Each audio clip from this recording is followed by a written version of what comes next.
So, in the last episode, I was lamenting about how politics has invaded our lives, our private lives.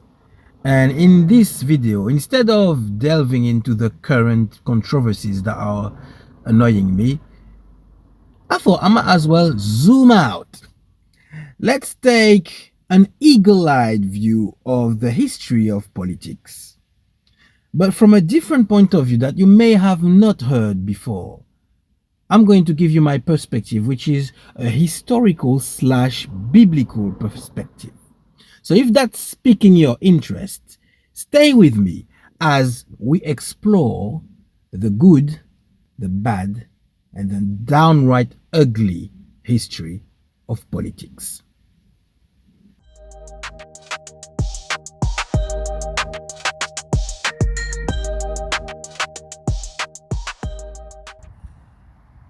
Let's go back in time, way back, when perhaps the population, the total human population, was maybe nothing more than 1 million people.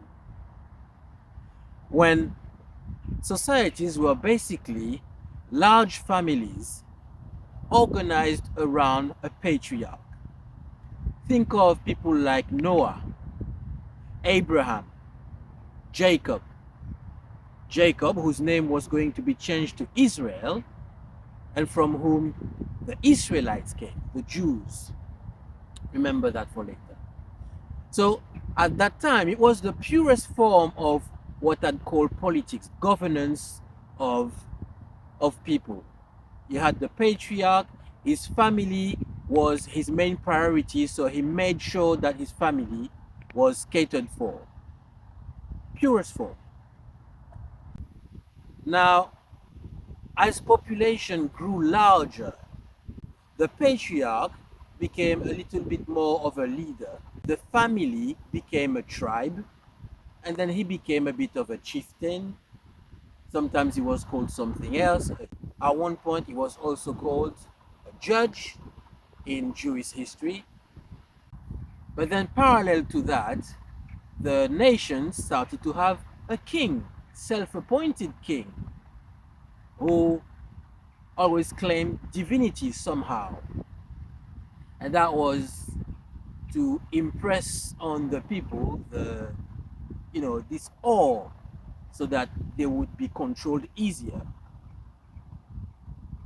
Now, eventually, the Jews wanted a king, so they were given a king.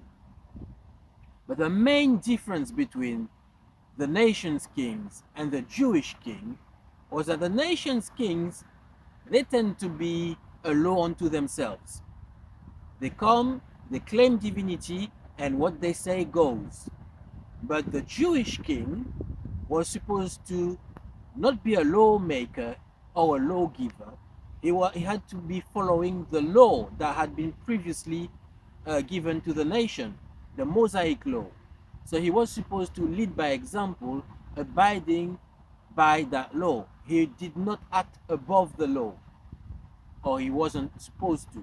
So in fact, each time that the king was leading by example and being a follower of the law, the nation prospered. We talk about the kingships of David, of his son Solomon, most of his life. These were golden ages for the Israelites, the Jews. At that time, the people prospered. They were feared, respected by the other nations, admired. They were stable. There was peace, relative peace. And of course, it wasn't perfect, but they were thriving. And when they didn't do that, which unfortunately power corrupts, therefore there was a lot of times where the king just tried to do the same as the nations again and be a law unto themselves. When that happened, what was the result? Instability, intrigue, conspiracies. Kings were deposed left and right because it was a free-for-all. If there is no law, there is no guiding principle, then I can come and establish my own. To do that, I have to be a king. What do? I'm gonna try and find some helpers to depose the king and take his place, which was what was happening. In fact, there was one kingship that only lasted days before the king was deposed, murdered. Why? No law trying to act above the law, no God, no principle to keep you accountable. I can see some of you who are not believers thinking, yeah, but that's because when you put God into the mix, everything goes pear-shaped. You need to forget about all those superstitions and just deal with the reality of it all. Which, yeah, I understand where you're coming from. In fact, when politics and religion are mixed, we see how it's led to atrocious things. The Crusades and all sorts of wars for power and control under the guise of God. Yeah, I don't condone that. So I understand that. But let's go back to the history for a moment. It's nothing new, even before Christianity. If you look at the Egyptians, if you look at the Babylonians, if you look at all that time, even if you go back to the Roman times, where they had taken from the Athenian democracy concept and they had applied it to themselves. But all the time, this concept of being appointed by God has survived millennia, I think. I mean, right until maybe the Middle Ages, when there were kings, like in France, there was the King Louis the 14th that was called the King's Son or the Sun King.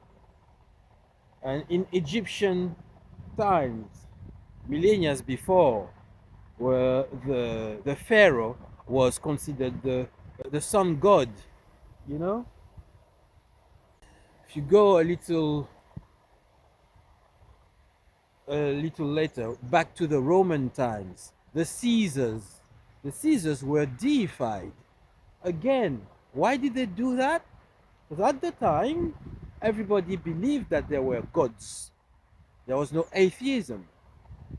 So that was the quickest way to justify their power. It was the quickest path to control, quickest path to credentials, saying, I'm a son of God. I've been appointed by him over you, so you have to follow me. Now, in a different age, like we are living right now, that won't work. Doesn't mean that they don't do something a bit similar to that to justify why they're in power. But that's going to be for the next video. Right now, I'm going to end on this. When the Athenian Greek democracy was birthed, obviously it was not the democracy exactly like we know nowadays. So the voice of the people were now paramount in government. But the voice of the people didn't mean the voice of everybody. A lot of people were cast out. They didn't have a vote. Women didn't have a vote. Slaves didn't have a vote. And possibly some stratas of society other than those didn't have a vote. So it was democracy in its infancy. But what did we see? The Caesars were gods. So there was this cult of the emperor that actually was problematic for Christians at the time. They were tortured, they were persecuted because they wouldn't worship the emperor. But again, this idea to what is the quickest path to justify why I'm in power? Let's do that. Rather than the results. Results speak for themselves, but they're hard. They take time and they don't always happen. There's a lot of variables that might make somebody fail in a plan that is otherwise very solid and very noble. So the quickest way to credentials and to control was, at the time, claiming godship, claiming divinity.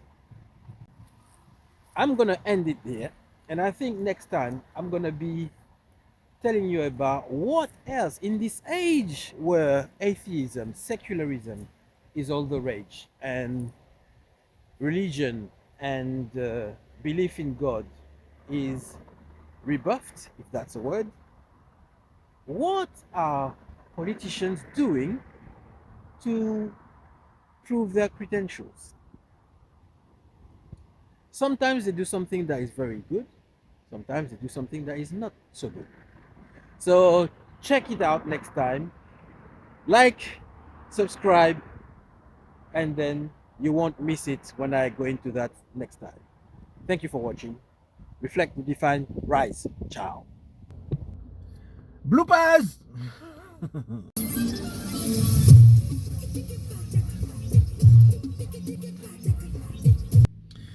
So in the last episode, I was, yeah, that's a bit out of frame.